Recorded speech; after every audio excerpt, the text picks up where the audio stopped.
Bom, retomando o Cosmos 11, vamos agora ouvir a palestra do professor Wallace Albino. Ele é ufólogo, publicou em 2002 o livro O Mistério dos Círculos Ingleses, com segunda edição lançada pela editora do Conhecimento. A palestra é A Presença Alienígena no Litoral de São Paulo.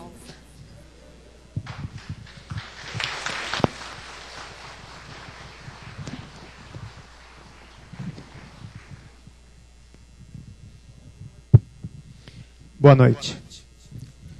Bom, meu nome é Wallace Albino, eu moro na cidade do Guarujá, sou presidente desse grupo, que é o Grupo de Estudo Ufológico da Baixada Santista, GEUBS, que tem como a sua área de pesquisa mais intensa a região do litoral de São Paulo. Então, na palestra de hoje, eu vou só dar um resumo daqueles que são considerados as principais ocorrências ufológicas que aconteceram no litoral de São Paulo, desde o litoral sul até o litoral norte, concentrando ali também na Baixada Santista. Próximo. Bom, o Grupo GEUBS ele foi fundado em 2000 e ele é um dos grupos mais ativos no Brasil. Inclusive, naquele mesmo ano, em julho de 2000, a gente chegou a ser matéria da revista Veja. Essa foto foi tirada pela equipe da Veja e foi uma matéria de 4 páginas na revista. Próximo.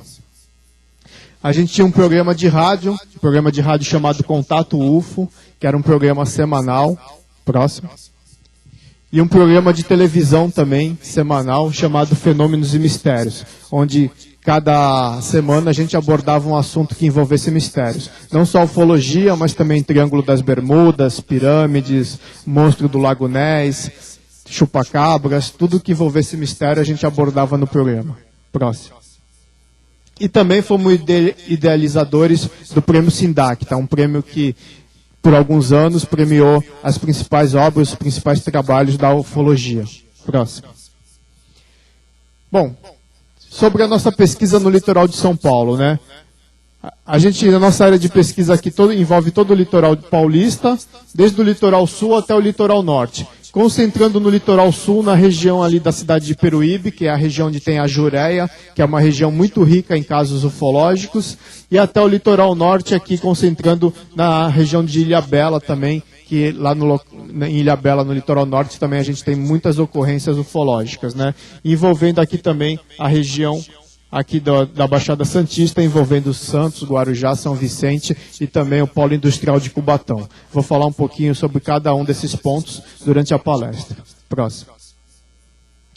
Então, aí, como eu falei, a concentração dos principais casos ocorre em Peruíbe, no litoral sul, Ilhabela e São Sebastião, no litoral norte, e Guarujá, Santos e São Vicente, ali no centro, né, da Baixada Santista, como se formasse, né, uma espécie de um corredor, né? Uma espécie de um corredor onde esses objetos são registrados e observados. Próximo. Bom, tem tantos casos no litoral que a gente chegou até, em parceria com o Gevaer, editou uma edição especial da revista UFO sobre aliens no litoral paulista, né? Uma edição inteira da revista só sobre casos pesquisados pela gente lá no litoral de São Paulo. Próximo. Então vamos começar falando primeiro sobre aqueles casos mais antigos, alguns casos clássicos, antigos, considerado clássico na ufologia. Próximo. Um caso famoso foi justamente um caso de contato que aconteceu em São Sebastião, na praia de São Sebastião, no ano de 1956, com o João Freitas Guimarães. Próximo. João Freitas Guimarães era um advogado, né, muito conhecido na época, e ele estava em São Sebastião, né, e após o jantar, ele foi caminhar pela praia. E quando estava caminhando na praia, naquela época, década de 50, né, totalmente escuro, a praia deserta, ele viu um objeto que veio da direção de Ilhabela e desceu na areia. Desse objeto desceu alguns seres que fizeram contato com ele e o convidaram para que ele desse uma volta na nave desses seres. Próximo. Aqui um desenho, né, feito através, né, em punho pelo João Freitas Guimarães de como que era esse objeto. Próximo. João Freitas Guimarães era muito famoso, tanto que hoje, né, tem um fórum na cidade de Praia Grande que tem o nome dele, João, né, Juiz João de Freitas Guimarães. E era uma pessoa muito conceituada que jamais teria por que inventar essa história. E o interessante é que depois desse contato com esses seres, os seres marcaram um novo contato para um outro dia. Só que depois o caso acabou se espalhando e ele tinha contato com militares da Força Aérea Brasileira que falaram para ele não estar presente nesse dia que os seres tinham marcado, porque a Força Aérea Brasileira ia mandar aviões para o local. E o João Freitas acabou não comparecendo. Mas segundo o depoimento de alguns moradores lá de São Sebastião, diz que realmente naquele dia os seres não furaram, porque foi observado um objeto no local. Próximo. Um outro caso clássico, né, da casuística clássica da Baixada Santista, aconteceu também na década de 50, que foi nesse forte, o caso do Forte Itaipu. Esse forte na época pertencia a São Vicente, hoje ele pertence à Praia Grande, e na época 2 sentinelas estavam lá fazendo a patrulha do forte, próximo, quando viram um objeto iluminado que veio em direção da praia, sentido continente. Quando esse objeto pairou sobre os 2 soldados, próximo, ele soltou um raio de luz nesses soldados. E os soldados chegaram até ter queimaduras muito profundas e chegaram até serem hospitalizados, os 2 soldados. O interessante é que as partes onde a queimadura estava pior era justamente nas partes embaixo da roupa, a parte que estava coberta. A parte que estava exposta, a mão e o rosto, não sofreram tanto, né, como se fizesse um efeito tipo de micro-ondas, queimando de dentro para fora. Próximo. Eles chegaram, inclusive, na época, eles chegaram até a se esconder embaixo de um canhão. Essa é uma foto da época lá tirada no Forte Itaipu, onde mostra justamente o canhão, onde esses 2 soldados que foram atingidos chegaram a se esconder, tentando se proteger daquela luz. Próximo. Isso aí é um documento, né, que recentemente nos Estados Unidos tem a lei do FOIA, que é a Lei de Liberdade de Informação, e qualquer caso, quando ocorre 50 anos, o cidadão pode entrar pedindo a liberação desses documentos. E né, justamente alguns documentos que foram liberados, constava um documento, né, enviado pelo governo brasileiro para os Estados Unidos falando desse caso do Forte Itaipu. Próximo. Um outro caso clássico na ufologia foi um objeto que explodiu na Praia das Toninhas, em Ubatuba. Né? Também no ano da década de 50, também no mesmo ano de 57, foi visto por várias pessoas esse objeto que explodiu e alguns fragmentos desse objeto que se espalharam pela praia foram coletados. Próximo. Aí a Praia das Toninhas, em Ubatuba, no local onde esse objeto veio explodir. Próximo. E esses fragmentos que foram colhidos, né, essa é uma amostra de um desses fragmentos, foram analisados e na época comprovaram que era 99% de magnésio puro, algo que seria impossível na época para ser conseguido um minério assim com esse grau de pureza aqui na Terra. Não existia naquela época. Próximo. Aí está o laudo, né, mostrando essa análise feita nesses fragmentos desse objeto. Próximo. Mostrando que aquele fragmento não era algo conhecido, pelo menos existente aqui no planeta naquela época, na década de 50. Vamos falar agora sobre evidências físicas. Esses objetos são físicos e deixam rastros, marcas em testemunhas, marcas no solo onde eles pousam, né? Então vamos falar um pouco a respeito disso. Próximo. Os objetos são detectados por radar. A gente tem vários casos, né, de esses objetos que foram vistos lá na região do litoral e que foram detectados pelo Sindacta, né, em São Paulo e também em Brasília. Próximo. Marcas de pouso também, a gente já pesquisou alguns casos onde esses objetos deixaram marcas nos locais onde pousaram. Próximo. Um caso famoso aconteceu em uma ilha em São Vicente no ano de 1995, onde um objeto desceu na ilha e foi testemunhado por 2 pescadores. Inclusive esse caso depois, agora recentemente, né, a gente fez uma parceria com o programa Domingo Legal do SBT, que chegaram até fazer uma simulação desse caso, contrataram atores, fizeram uma produção, ficou muito bacana. Próximo. Aí a simulação que foi feita pela equipe do SBT. Próximo.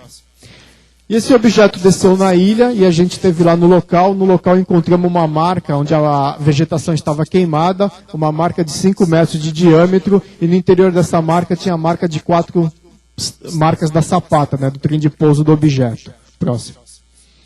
Aí está a marca, né, os 2 pescadores que testemunharam, e a marca estava queimada e amassada a vegetação circularmente de 5 metros de diâmetro. Próximo. Aí está das testemunhas relatando, né, o episódio. E aí está a marca da sapata, né? Sapata do trem de pouso, tinha 4 marcas como essa, né, no local. E aí a gente até na época colheu a amostra dessas marcas, mostrando ali que realmente algo tinha pousado naquele local. Um outro caso de pouso interessante aconteceu em 2008, esse na Praia Grande. A gente também esteve lá pesquisando e foi encontrada essa vegetação com 40 metros de diâmetro, totalmente amassada. A gente teve ali, na época, a equipe do jornal A Tribuna, em parceria com a gente, né? Eles alugaram um helicóptero para sobrevoar ali e tiraram algumas fotos aéreas do local, e realmente tinha ali uma marca que apareceu da noite para o dia, de 40 metros de comprimento, amassada na vegetação. Próximo. Aí uma foto tirada aí embaixo, né, pela gente no local, mostrando que tinha uma parede aqui, né? Aqui a planta totalmente em pé e aqui totalmente inclinada, né? Próximo. Um outro caso famoso também de pouso que a gente pesquisou, também no mesmo ano de 2008, aconteceu em Peruíbe, também, num bairro chamado São José, onde apareceu, né, durante a noite, houve um blackout naquele bairro, as luzes se apagaram, os cachorros começaram a latir freneticamente e alguns moradores saíram para fora das casas, né? E disseram que viram uma luz vermelha muito forte subindo. No dia seguinte, quando amanheceu, foram lá no local onde tinha essa vegetação e estava essa marca, né, de 14 metros de diâmetro, amassada perfeitamente, uma marca circular amassada perfeitamente ali na vegetação, né, mostrando que realmente algo pesado desceu naquele local. Próximo. Aí a gente esteve lá analisando, colhendo a amostra, né, da vegetação para analisar. Foi um caso bem interessante que foi muito bem divulgado, inclusive chegou a ser matéria de capa da revista UFO, esse caso que a gente pesquisou. Próximo. Abduções também ocorrem com uma certa frequência, a gente já pesquisou alguns casos lá na região do litoral, de pessoas que acabaram tendo essa experiência, né, de serem levadas para o interior desses objetos e acabam relatando isso através de hipnose. Próximo. E acabam algumas tendo até marcas físicas, né, comprovando realmente essa experiência. Como esse caso que a gente pesquisou, uma pessoa relatou que foi levada e quando acordou apareceu com uma marca quadricular queimada aqui na região aqui do ombro. Próximo. Aí está um detalhe, ela não sentia dor nem nada e apareceu assim, dormindo, apareceu quando acordou com essa marca de queimadura aí. Isso é comum, né? A gente tem um caso, por exemplo, clássico da ufologia, do Nelson Tasca também, né, de Santa Catarina, que também foi abduzido e também voltou com uma marca de queimadura muito feia nas costas, que ele também não sabia explicar como conseguiu aquela marca. Próximo. Mutilações de animais. Também ocorre alguns casos lá na região. A gente esteve pesquisando em 2008, esse foi um caso interessante que aconteceu.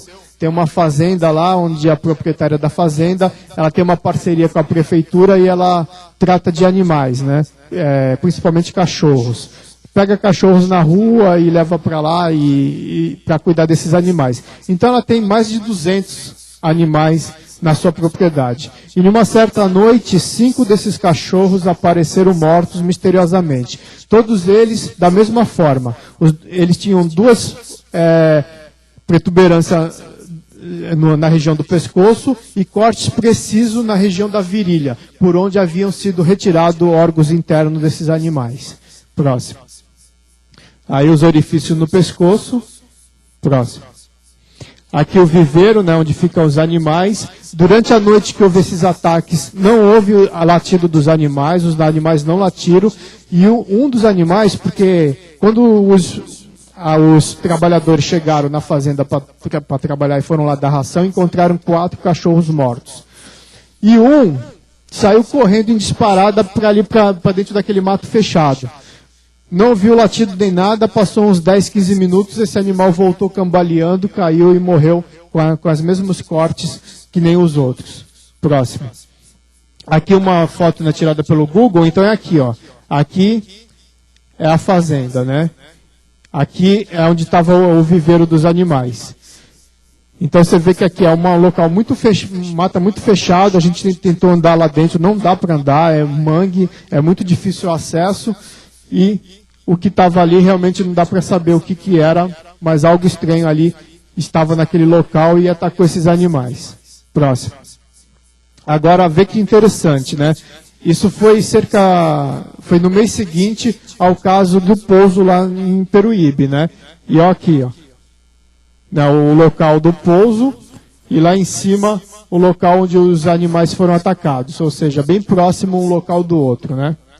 Aqui o local do pouso e aqui onde os animais, a fazenda onde os animais apareceram mortos, né? Coincidência ou não, a gente não sabe, mas os dois locais bem próximos. Próximo. Fotos de objetos voadores não identificados, a gente recebe vários, né? Tem várias fotos que a gente recebe para analisar. Essa foto, por exemplo, foi tirada na travessia da balsa do ferryboat de Santos para o Guarujá. A pessoa tirou uma foto mostrando para o lado do Guarujá e apareceu um objeto iluminado aqui no céu. Vamos ver a ampliação. Próximo. Tá, aqui está bem alto, não tem nada, né? Próximo. Aí mais uma ampliação, um objeto iluminado em formato de disco. Próximo.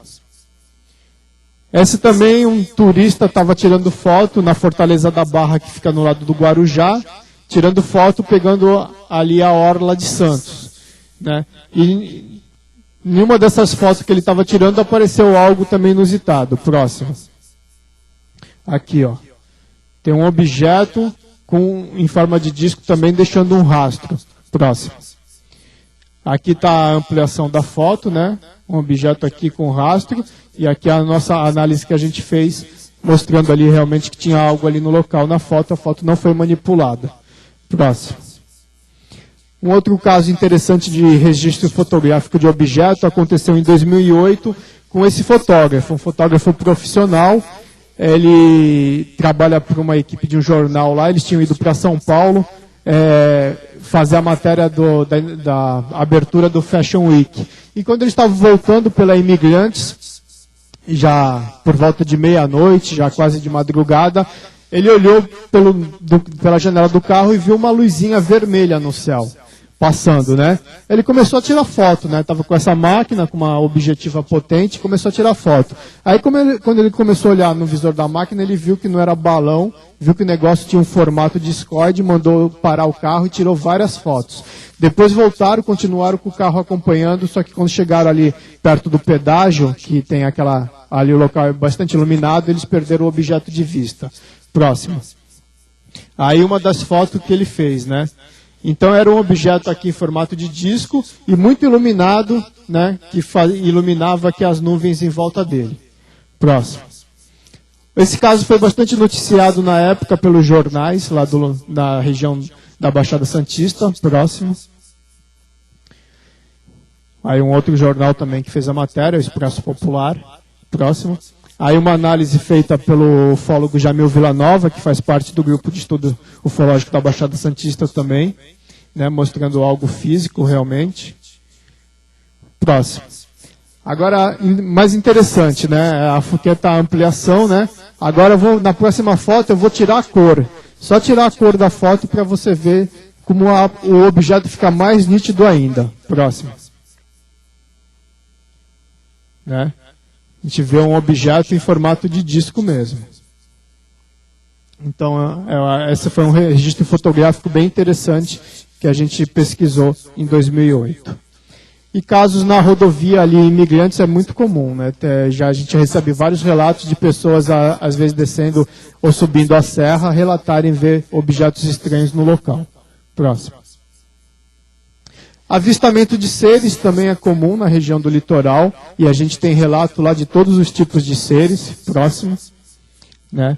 Desde o mais comum, que é o ser do tipo alfa, né? Que é aquele ser baixinho, cabeça grande, olhos pretos enormes, né? Que é o mais comum, cerca de 70% a 80% dos casos envolvem esses seres. Depois os seres do tipo beta, que são seres de aparência humana, né? Bem comum, se de repente poderiam andar normalmente por aqui que não seriam reconhecidos. Ser do tipo gama, que seriam seres que medem até 3 metros de altura, seriam seres bem altos. Deltas, que seriam seres bizarros, né, seres parecendo monstros, né? Ômega, que seriam seres energéticos, e sigma, que seriam aqueles seres bem pequenos, né, no caso medindo 30 centímetros, talvez aí que vem a história de algumas pessoas que relatam verem duendes, né, mas esse é muito mais raro, é muito mais difícil. Em relação aos seres ômegas, falam que seriam seres energéticos, também que seriam seres de luz sem corpo físico, eu também penso que talvez poderia ser a projeção holográfica do ser, né? Ou seja, o ser está dentro da nave, se projetaria holograficamente para fora da nave. Por isso que relatam, às vezes, casos de pessoas só ver um ser sem um corpo físico. E eu também tenho uma opinião particular sobre o ser do tipo alfa. O ser do tipo alfa é o ser mais comum. E alguns segmentos da ufologia até relatam que catalogar o ser do tipo alfa como seres maus, né? Porque são eles que fazem as chamadas abduções. Só que em alguns casos, né, já foram vistos seres alfa junto com os seres betas, né? E os seres alfas são tudo iguais. São seres iguais, idênticos, não demonstram ter nenhum tipo de emoção.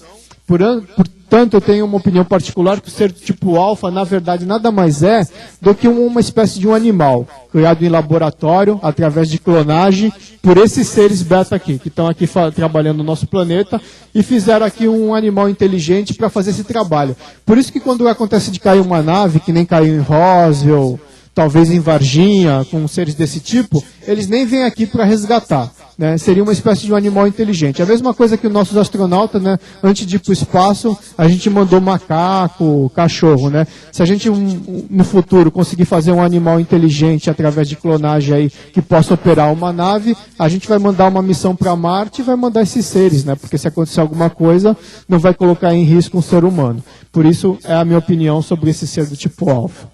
Próximo.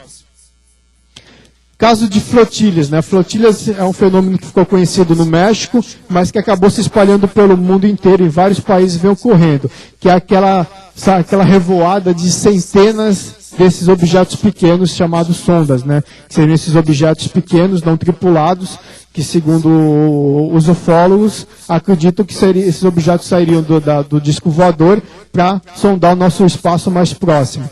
E a gente teve casos também lá na região próxima. Tem o Morro do Voturuá, que divide, né, o Morro do Voturuá divide a cidade de Santos de São Vicente, onde tem um teleférico ali da praia de São Vicente que sobe para o morro. E lá tem os instrutores de voo, que pulam de paraglide, asa delta, né, fazem esses voos lá pulando do Morro do Voturuá. E um determinado domingo o morro estava cheio de gente, próximo, quando observaram no céu, né? Aqui 2 dos instrutores de voo, né? Esse é o Eládio, e eles observaram e tinha centenas desses objetos. Eles começaram a contar, quando passou de 200, eles perderam, desistiram de contar. E vários fazendo manobras, uns voavam a favor do vento, outros contra o vento. O Eládio, na época, chegou a ligar para a base aérea de Santos. Aí a pessoa que atendeu na base aérea falou, não, isso aí é balão meteorológico. Aí ele falou, pô, mas tem vários. Aí o cara falou, quantos tem? Ele falou, eu perdi a conta quando passou dos 200. Aí o cara da Força Aérea, da base aérea de Santos, não soube explicar. Próximo. Ele também tirou fotografias, também foi filmado. Esse aqui é o Tufi, é outro instrutor de voo, ele chegou a filmar. Mostrou a filmagem para mim na casa dele, é bem interessante, tem hora que tem 3 desses objetos que se separam dos demais, aí eles se alinham, ficam um paralelo ao outro, como uma linha reta, depois um sobe e forma como se fosse um triângulo. Só que infelizmente eu não consegui uma cópia dessa filmagem, porque colocaram na cabeça dele lá que ele ia ganhar dinheiro com isso, e aí ele começou a querer explorar e oferecer, só queria vender.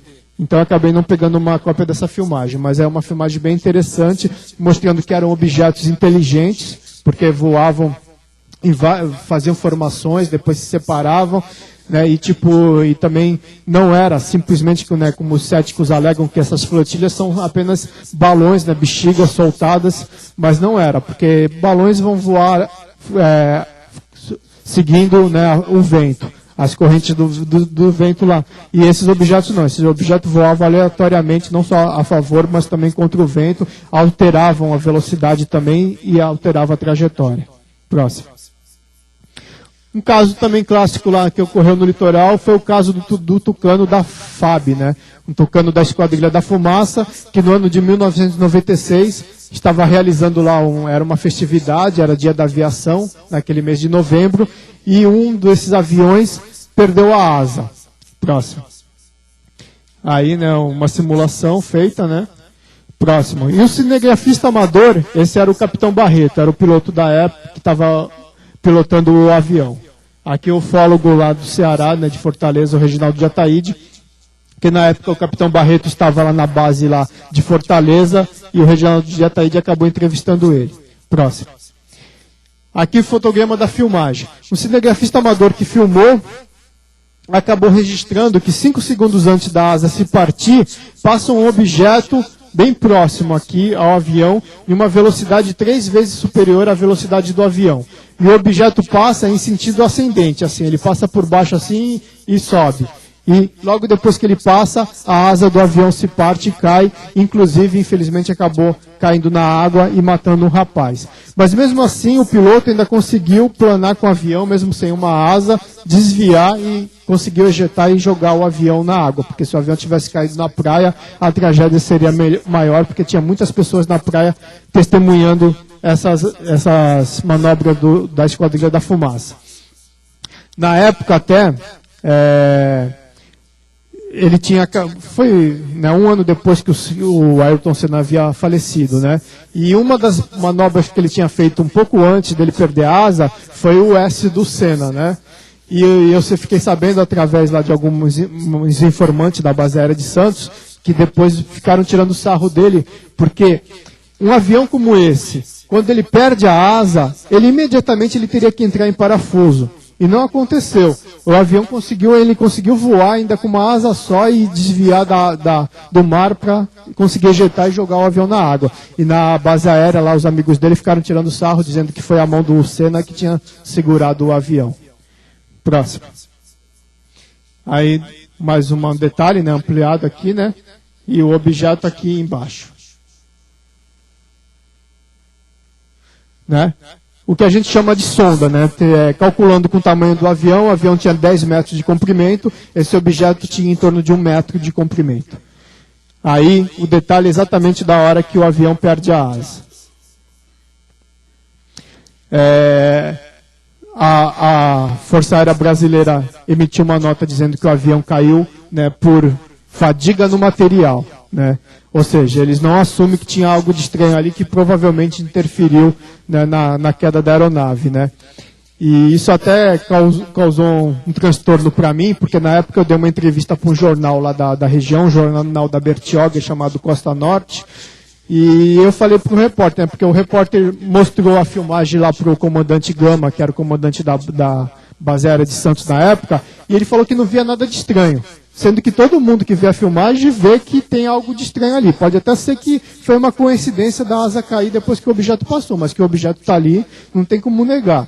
E ele falou que não via nada de estranho lá na filmagem e insistia que a asa caiu por fadiga no material. Aí eu coloquei, né, eu falei, né, pro repórter, falei, ó, você vê como que é, né? A Força Aérea Brasileira tem medo de reconhecer e assumir que tem algo estranho ali, que eles preferem assinar, entre aspas, um atestado de incompetência dizendo que o avião caiu por fadiga no material, que, entre aspas, seria falta de manutenção na aeronave, do que assumir que realmente tem algo que ele não sabe explicar o que era na filmagem ali, que pode ter causado ali a queda da aeronave. E o repórter colocou lá a manchete no jornal lá, o ufólogo diz que a Força Aérea Brasileira é incompetente. Andei recebendo algumas ligações depois. Próximo. Bom, e objetos próximos a aviões é muito comum, né? Eu também escrevi uma matéria, que foi matéria de capa da revista UFO, UFOs versus aviões. Porque a gente tem muitos relatos na ufologia desses objetos próximos a aviões, e claro, né, o piloto, ele tem é um privilegiado, né, tem uma visão espetacular, e é comum, mais fácil para ele conseguir registrar e verificar algo estranho no céu. Próximo. E um desses comandantes que já teve essas experiências, o comandante Marcelo Carnevale, ele era comandante da VASP, e por 2 vezes ele teve a aeronave dele acompanhada por um objeto voador não identificado. E uma dessas vezes foi justamente quando ele vinha do Paraná, né, de Curitiba para São Paulo, e passando ali pela região do litoral paulista, a nave dele foi acompanhada por um desses objetos, ele testemunhou, o pessoal da tripulação também testemunhou. Próximo. Eu conheci o Marcelo Carnevale quando eu participei desse programa na TV Record, programa Fala Que Eu Te Escuto, né? E eu fui participar desse programa e era nítido lá que o bispo, né, o bispo Clodomir lá, queria que eu falasse que ET era coisa do capeta, né? Quando eu estava falando do caso Varginha lá, o caso Varginha, não sei o que lá, eu falei, foram vistos criaturas lá que tinham o olho vermelho. O olho vermelho, tá vendo? Não sei o que lá. E era nítido. E algumas pessoas ligavam para lá para participar ao vivo. E você via que nitidamente eram pessoas que faziam parte lá da igreja, né? Aí teve uma mulher que ligou para lá e a mulher começou a falar a favor do que eu falava. Não, o fólogo está certo, eu concordo com ele. Bom, ele cortou a mulher, mandou chamar o comercial e fora do ar ele maltratou a mulher. Falou para a mulher, vai jogar bingo, sua velha, não liga para cá não. Então você vê que era nítido o que eles queriam. E eles colocaram uma enquete no ar, né? Tá aqui, você acredita em OVNIs ET, sim ou não? No começo do programa estava 97% que não acreditava e 3% que acreditava. No final do programa, depois que eu mostrei os argumentos, falei lá, tinha mudado. Estava 52,7% que sim, que acreditavam em OVNIs ETs, né, contra 43,3% que não acreditavam. Só que eles não mostraram no ar esse resultado. Eu vi que eles não mostraram. Aí o que eu fiz? Já acabou o programa, eu falei para o bispo, posso tirar uma foto com você? Ele falou, pode. Aí eu fui, me posicionei justamente em um ângulo que pegasse o placar e postei essa foto na internet para todo mundo ver. Não preciso dizer que a Record nunca mais me chamou para entrevista nenhuma, né? Próximo. E a base aérea de Santos também é um local que tem muitos registros de casos, a gente recebe também, a gente tem informações lá de alguns militares que trabalharam lá, de casos pesquisados pela base aérea de Santos lá, e casos que ocorreram inclusive lá dentro da base aérea de Santos. Teve um caso de um objeto que desceu na cabeceira da pista, né? E eles mandaram uma patrulha lá verificar, quando a patrulha estava chegando, o objeto levantou voo e foi embora. Isso foi relatado para a gente por um militar lá dentro da base aérea de Santos. Próximo. Aí uma foto aérea, né? Aqui onde fica a torre, e esse objeto desceu aqui nessa ponta aqui da pista. Aqui. Próximo. Bom, como eu falei, Peruíbe é um local no litoral sul onde a incidência é muito forte lá.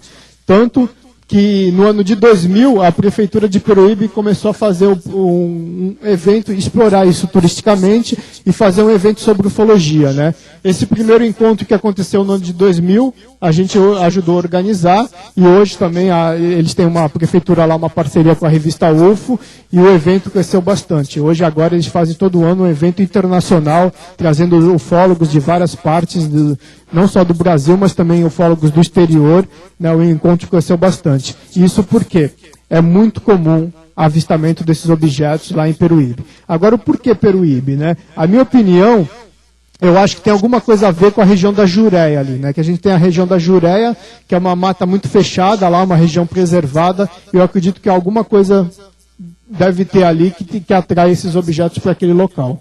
Próximo.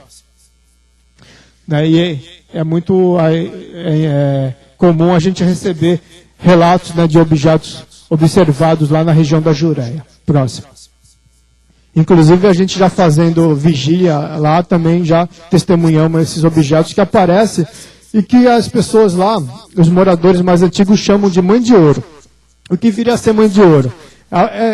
Umas luzes que são observadas, que eles dizem que, segundo a lenda, que é o espírito do ouro. Onde essa luz aparecer, se você cavar, você vai encontrar ouro enterrado. Tá? Mas a gente que é ufólogo acredita que se trata de um fenômeno ufológico, esses objetos, né, o que a gente costuma chamar de sonda. OSNIs também é comum, né? Objetos submarinos. OSNI seria objetos submarinos não identificados, né? Que são casos de objetos que são vistos entrando e saindo do mar. Isso é muito relatado principalmente pelos pescadores ali na praia do Guaraú. É muito comum. Próximo. E tem lá em Peruíbe o famoso Portal da Serpente, né? Na estrada que vai de Peruíbe para a praia do Guaraú, tem um portal de pedra, onde tem aqui um desenho, né? Como se fosse uma serpente, aqui ficou denominado Portal da Serpente, como se fosse uma porta. Dizem os mais antigos, né, que na época que não tinha estrada aqui, que era uma picada, que ali tinha uma caverna. E que de uma hora para outra, essa caverna apareceu fechada, né? Isso é um pouco de folclore ali da região. Mas é muito comum, pessoas até hoje, quando passam de carro de noite nessa região aqui, relatam verem luzes entrando e saindo dessa pedra aqui. Isso, até hoje, a gente recebe relatos como esse, não só de luzes, mas também de seres. Próximo. Aqui, né, uma ilustração que já pessoas relataram verem seres entrando e saindo desse portal. Próximo. Né? Então, aqui é a região de Peruíbe, né? E a região aqui da Estação Ecológica Juré e Tatins, que com certeza ali tem muito mistério. Próximo. Descendo um pouco mais, a gente vai para o Vale do Ribeira. O Vale do Ribeira também é um local que a incidência ufológica é muito rica.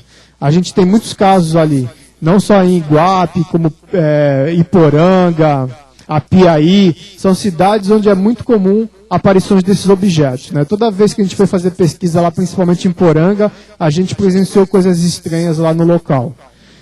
E um caso famoso aconteceu na década de 60, que foi um objeto que caiu nesse rio, na cidade de Iguape. Próximo. Aqui, uma foto da época, né, o rio Peropava. Esse objeto caiu, as pessoas viram, a água borbulhou, e o objeto ficou ali durante um tempo, que, segundo alguns pescadores, falaram que iam de barco, e cutucavam com bambu assim, e sentiam que tinha algo ali, sólido ali no rio, né? E depois desapareceu, né? Não sabe... Foram lá de novo, a água do rio é muito barrenta, né? Não daria para mergulhar para ver, mas esse caso foi famoso porque várias pessoas viram, porque o objeto passou baixinho, inclusive batendo na copa das árvores e depois caiu na água ali, as pessoas viram a água borbulhando e o objeto teria ficado ali por alguns dias e depois desaparecido. Próximo. Agora falando do litoral norte, né? Ilhabela. Como eu falei também, é muito rica em casos ufológicos, lá é muito comum a gente receber relatos de observação desses objetos em Ilhabela também. Próximo. Né? Pessoas relatam essas luzes também sobrevoando ali a mata de Ilhabela. Próximo. Eu estive lá já fazendo algumas pesquisas, colhendo depoimentos e é muito comum entre os moradores relatarem a presença desses objetos. Próximo. Aí também uma ilustração apenas desses objetos. Próximo. E também é comum também, caso desses objetos lá em Ilhabela também serem vistos por pescadores, né? Pessoas de embarcações também relatam. Inclusive lá também, um outro caso curioso lá em Ilhabela, que chamava lá também ali no local, tinha o famoso Triângulo de Ilhabela, né? Uma espécie de mini Triângulo das Bermudas, que também era comum algumas embarcações, em décadas passadas, desaparecerem misteriosamente naquele local ali. Próximo. Na estrada Rio Santos, também é muito comum o avistamento desses objetos, principalmente ali na serra, próximo de Maresias e Boiçucanga. A gente já pesquisou vários casos de pessoas passarem de carro, principalmente durante a madrugada, e presenciarem objetos luminosos sobrevoando o local. Próximo. Próximo. Aí também não uma ilustração. Uma dessas testemunhas que viu um desses objetos ali no litoral norte foi o famoso DJ, na época que eu entrevistei ele trabalhava na MTV, agora trabalha na Multishow, Edgar Piccoli. Ele também testemunhou um desses objetos que ele viu ali, né, no litoral norte de São Paulo. Próximo. O polo industrial de Cubatão também é muito comum avistamento desses objetos, né? Lá existem as patrulhas que ficam atentas das usinas, né, com medo de um balão que possa cair lá e causar um incêndio, e já vários dessas pessoas relataram verem esses objetos também iluminados, descendo, subindo, que eles acham que é balão e depois o objeto decola, né? Próximo. E um caso famoso, um caso bem interessante que eu pesquisei lá em Cubatão, ficou conhecido como Baile da Caveira. O porquê Baile da Caveira? É porque estava tendo uma festa, né, em um clube ali fechado, e esse clube ficava próximo ao cemitério. Por isso que o nome ficou Baile da Caveira. Em determinado momento, na festa, entrou vamos dizer, uma pessoa que, segundo me relataram, era bastante magra e tinha uma roupa como se fosse um pano assim enrolado no corpo, né? E entrou na festa. Aí o segurança viu aquela pessoa lá, achou que, ele falou para mim, achei que era um punk, um dark, sei lá. Aí fui pegar ele para pôr para fora. Pegou ele pelo braço, falou para ele, você não pode ficar aqui não. E saiu arrastando ele, né? E ele disse para mim que quando esse ser entrou lá, que ele estava tentando dançar. Porque ele ficava balançando o corpo, assim, ó. Né? Aí ele saiu lá para fora. Quando ele saiu lá para fora, e ele falou, né, que o tempo inteiro aquele ser ficava com a cabeça baixa. E quando ele saiu lá para fora, que ele falou, vai embora, que ele levantou a cabeça. Ele falou que ele estava com os olhos pintados de preto em volta, né? Aí eu falei, mas você chegou a ver a pupila do olho, né? Ele também não soube me dizer. Aí, interessante a associação, né? Olho preto enorme, que é daqueles seres tipo alfa, né? Quando ele saiu lá para fora, tinha mais dois igualzinho, parado no final da rua. Aí ele achou aquilo estranho, falou para aquela criatura lá, falou, vai embora e não volta aqui não. E ele falou que a criatura ia embora, que ela andava arrastando o pé, foi, se juntou com as outras duas próximas. Diz que as três viraram ao mesmo tempo e entraram para dentro de um mato fechado que tinha no local lá e desapareceram. Aí ele voltou para dentro da festa. Aí, interessante, estava mó burburinho dentro da festa, porque algumas pessoas viam segurança andando, né, com o braço levando aquele ser para fora, e outras pessoas viam só o segurança andando sozinho com o braço esticado. Aí algumas pessoas falaram, o segurança tá louco, tá andando sozinho ali com o braço esticado. Outras pessoas, não, ele tá levando uma criatura estranha para fora. Então, quer dizer, algumas pessoas viram, e eu conversei lá, inclusive com uma mãe e uma filha, que a mãe via o ser e a filha não via. Então, isso que foi bem interessante, que algumas pessoas viam e outras pessoas não viam essa criatura lá. E esse caso ficou conhecido como Baile da Caveira, primeiro porque a criatura, como falaram, era bem magra, e segundo porque o clube ficava do lado do cemitério ali. E até hoje esse caso ficou conhecido como Baile da Caveira, lá em Cubatão. Próximo. Bom, só para finalizar agora, mostrar um CD-ROM que eu fiz aí, mostrar para vocês, e depois também tem uma filmagem que eu queria mostrar para vocês, uma filmagem que eu recebi agora recentemente, não é da região do litoral, uma filmagem feita no exterior, mas é o que eu achei bem interessante essa filmagem. Pode abrir o CD. Bom, esse CD é um CD que eu fiz de ufologia, né, em parceria lá com o grupo GEUBS. Aí pode entrar em sumário. Onde nesse CD você vai encontrar tudo sobre ufologia. Tem a parte da ufoarqueologia, que fala de UFOs no passado, e tem a parte, desce a página, e tem a parte dos deuses astronautas, que é de UFOs no passado, vai falar sobre as pirâmides, os sumérios, Stonehenge, UFOs na Bíblia, todas essas relações do passado. E a era moderna da ufologia. Clica aí na era moderna da ufologia. Pode descer.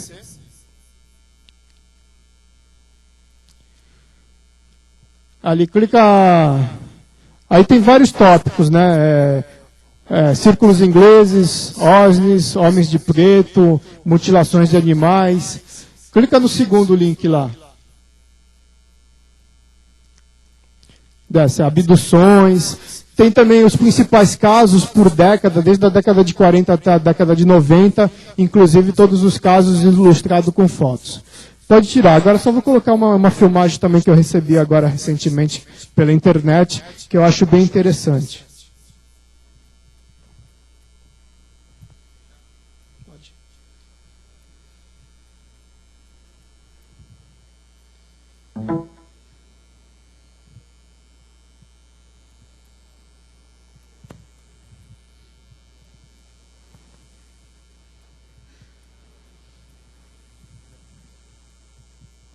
Isso, é isso aí. Desce.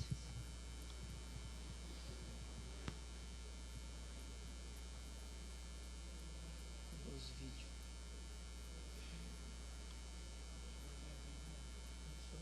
Não tem vídeo? Não passa. Não, tá aí. Não tá abrindo, então.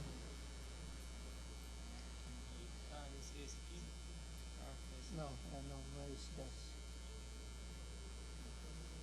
Aqui live? Não, mas tem mais. Não tá aí.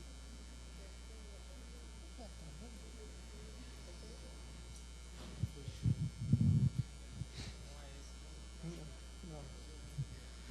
Não, o vídeo eu vou ficar devendo para vocês, não está aí no pendrive.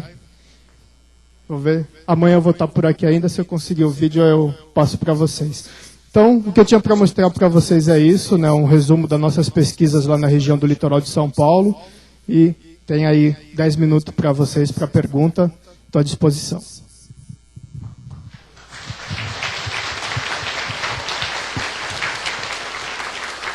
Obrigado. Obrigada, professor Wallace, pela palestra. Alguém tem pergunta? A gente tem uns minutos ainda para algumas perguntas.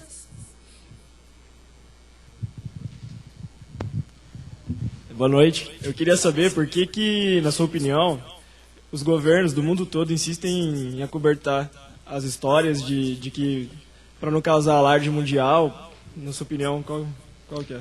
Bom, tem muitas coisas em jogo em relação a isso.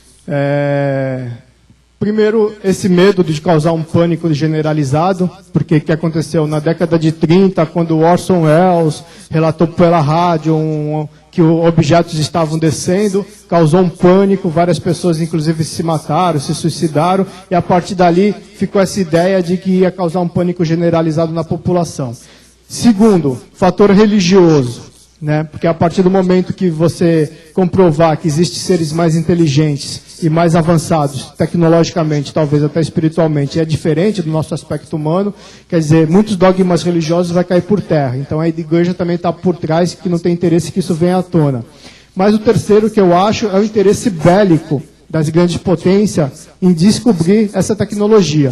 Então, por exemplo, os Estados Unidos, que capturou uma nave que caiu em Roswell na década de 40. Para eles desenvolver essa tecnologia, é mais fácil eles pegarem aquela nave, levar para uma base lá no meio do deserto e pesquisar por baixo dos panos, do que abrir isso para o mundo inteiro e dizer, ó, a gente capturou e vão ter que mostrar isso para todo mundo. Então tem vários fatores que, enquanto eles puderem esconder, eles vão esconder. O que você falou é a minha segunda pergunta, se o Brasil tem capacidade para abrigar uma investigação como essa, e se os Estados Unidos eles têm poder de vir para o Brasil e interferir nas investigações, como aconteceu uma vez no México, né? Que eles interferiram e acabaram levando para o território deles, enfim. Sim, tem. A gente sabe que tem esse intercâmbio entre o Brasil com os Estados Unidos em relação à ufologia. Isso aconteceu principalmente na época do caso Varginha, né? Que eu tive lá pesquisando o caso e a gente tem comprovação de que pelo menos 2 criaturas foram capturadas, uma viva e uma morta. A morta a gente sabe que foi levada para a Unicamp e uma equipe comandada pelo legista Badam Palhares fez autópsia nela, e a que estava viva teria sido levada de helicóptero para Brasília e de Brasília partiu em um avião cargueiro para os Estados Unidos. Né? E logo em seguida, que essa criatura foi para os Estados Unidos, veio um convite por parte da NASA para se ter o primeiro astronauta brasileiro participando de um projeto da NASA. Né? Então, provavelmente, isso aí não foi uma coincidência, mas sim uma troca de gentileza.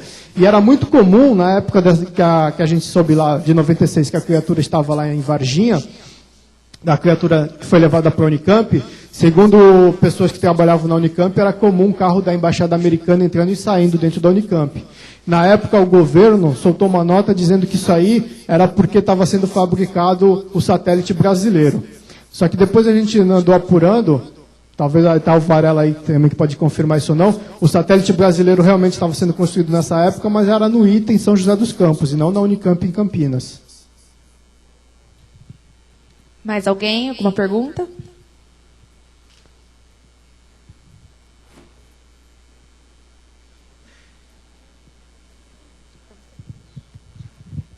Boa noite. Gostaria de saber qual é o objetivo desses seres entrando em contato com o nosso planeta. Na minha opinião, é fazer pesquisa, né? Eu, diferente de alguns ufólogos, né, tem alguns ufólogos que falam que existe centenas de raças vindo aqui. Eu não acho isso. Eu acho que é uma determinada raça que está aqui desde o passado, desde a era bíblica, que naquela época o que acontecia? Descia a nave, o povo ajoelhava, começava a rezar e eles recebiam eles como anjos, como deuses. A partir do momento que a gente começou a desenvolver uma tecnologia, mudou a nossa visão em relação a eles, né? De anjos e deuses, eles passaram a ser recebidos como invasores. Hoje aparece uma nave, a primeira coisa que o governo faz é mandar a caça para tentar abater esses objetos. Então eles se afastaram, eles continuam acompanhando aqui, que provavelmente eles ajudaram na nossa evolução no passado, continuam acompanhando como cientistas, mas sem interferir como interferiam no passado, descendo. Por isso que hoje os casos famosos de objetos que descem é sempre em locais desertos, mais afastados, né?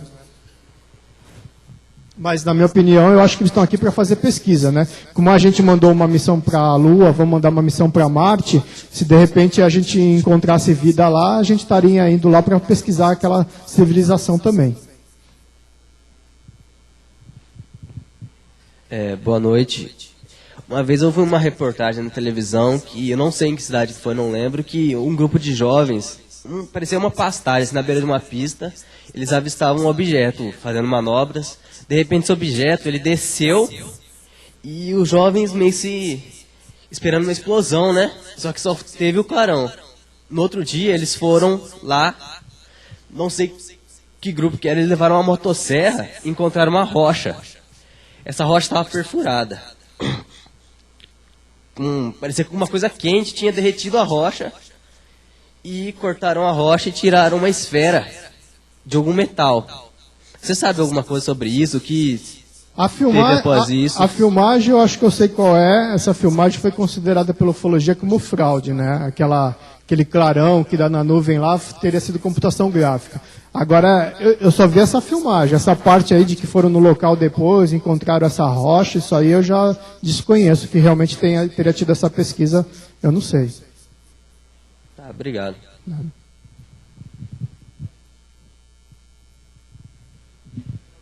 Boa noite. Muitos falam que teve um grande salto evolucional antigamente na raça humana.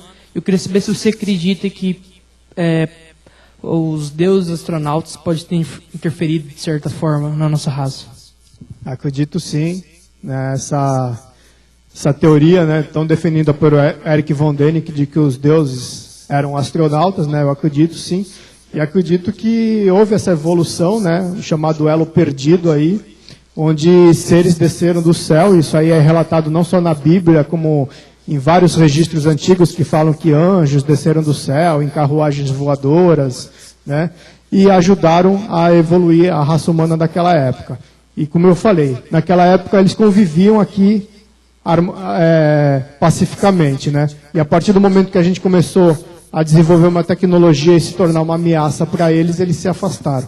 Essa é a minha opinião. E eu acredito sim que eles estão aí acompanhando a gente desde dos primórdios da evolução da raça humana.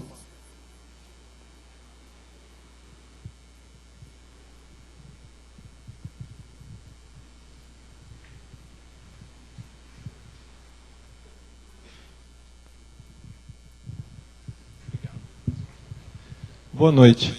Teve um slide na sua palestra que chamou a atenção pela semelhança de algumas classes de criaturas com a própria espécie humana, né? O segundo ali, o beta, era muito parecido com a gente. Alguém já especulou ou já pensou na hipótese de ser a própria espécie humana do futuro retornando no tempo? Uma das teorias seria isso, que seriam nossos descendentes do futuro, né? Que inventaram máquina de viajar no tempo e estariam vindo para o passado. Mas eu acho que não. Eu acho que realmente são seres de aparência humana, e isso é relatado desde a era bíblica, né, que falava que os anjos já tinham aparência humana quando eram vistos, né? Eles eram só reconhecidos porque eles tinham a pele clara, né, e o cabelo claro, coisa que naquela época lá as pessoas, né, que moravam aqui no planeta não tinham, tinham a pele mais escura naquela região lá do deserto. Então eu já acredito que é essa raça mesmo de aparência humana que ajudou na evolução do ser humano, né, desde do primata, lá do homem do homem de Neandertal, ajudou na nossa evolução. E essa semelhança nossa com ele não é uma coincidência, não. Talvez a gente seja, né, tenha sido gerado aí por interferência deles no passado.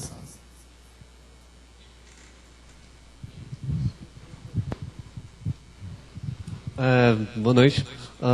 Eu queria perguntar, daquele pedaço que foi achado, não conseguiram achar mais nenhum destroço da explosão que ocorreu? E os outros, você falou que 99% era magnésio, o outro 1% era o quê? Uma cadeia de carbono? Não, ele era de magnésio. 99% de pureza no magnésio. Ah, sim. O magnésio 99% puro, coisa que naquela época no planeta, aqui na década de 50, não se conseguia esse grau de pureza, né, nesse minério. E na época o objeto ele explodiu em cima do mar. A maioria dos fragmentos caíram na água. Alguns poucos fragmentos caíram na areia. E esses fragmentos foram recolhidos na época e levados para análise. Alguns chegaram a ser até encaminhados para os Estados Unidos. Mas isso foi na década de 50 e depois esses fragmentos vieram a desaparecer, né?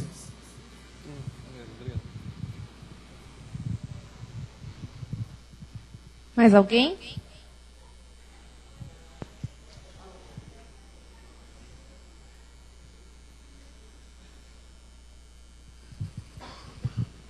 Oi, boa noite.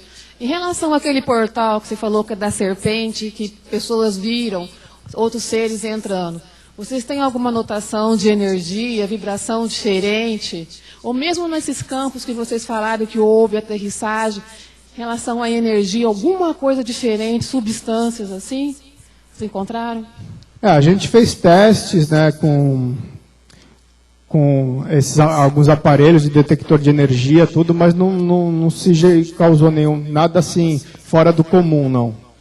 Tanto nesses locais de pouso, como ali no local também, ali, que inclusive tem relatos de... Porque saindo ali para o mar tem a chamada Ilha da Queimada, né?